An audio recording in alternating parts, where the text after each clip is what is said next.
Hello and welcome to GRE4U.com's introductory session in Reading Comprehension Basics.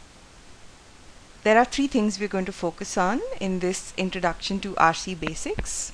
There are many aspects of RC that you can focus on when you are analyzing the passage for the first time. So in this session we're going to focus on how to analyze the passage before looking at the questions. So three of the most basic things that you need to focus on when you're reading the passage for the first time. The first thing is keywords, words that can help you, words which are also known as root words because they show you the direction that a sentence is going to take. Secondly, contrast words, very common, very useful. And thirdly, watch out for the tone that the author is using. Let's take a look at a typical passage that you can get in reading comprehension. Now, your natural impulse would be to start reading from the beginning, focus on each and every word, especially names, dates, places.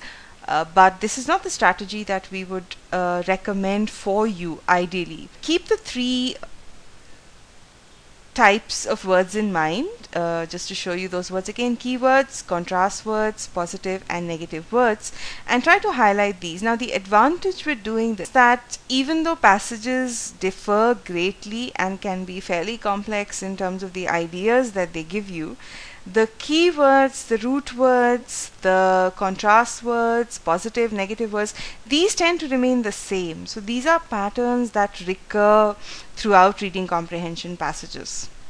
So let's read the passage not looking for in-depth meaning, but to try to figure out the big picture, which is very, very important on your first reading of any passage, no matter what the length is. So I have an author's name here, Sarah Gilbert. I have a very long book title here, which gives me a lot of information about time, you know, who, what, where, when.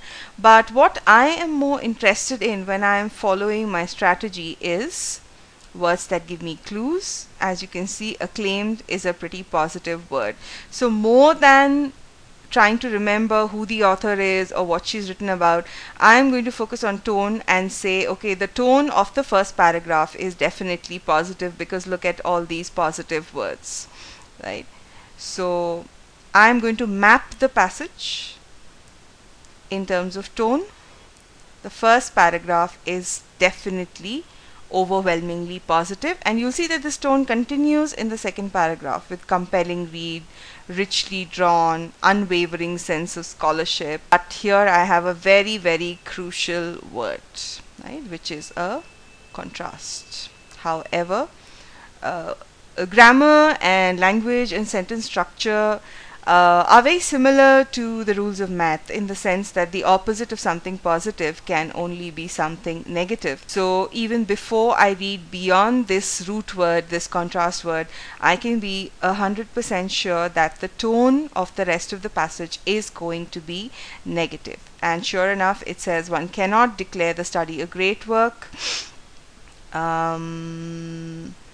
Unhappily, strong word there. Unhappily does not mean literally unhappy, it means unfortunately does not achieve critical requirements. So if you focus on this part, especially towards the end of the passage where your concentration will already be flagging when you are reading, this part contains some of the most complex ideas in the passage. It contains a few unusual words such as extant. You may not be sure what this means. This means existing. It talks about theoretical frameworks, relative solutions, testing hypotheses. But the point that it's important to remember here is that these details do not matter on your first reading.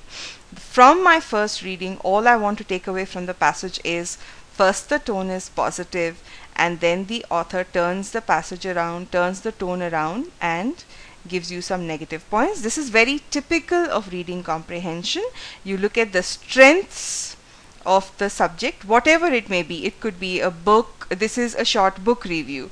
It could be a scientific study. It could be a work of art. It could be the compositions of a very famous musician. It could be anything. most often in reading comprehension passages you will find positive and negative points structured with the help of keywords, contrast words, root words. So I have also highlighted these words for you on the next slide.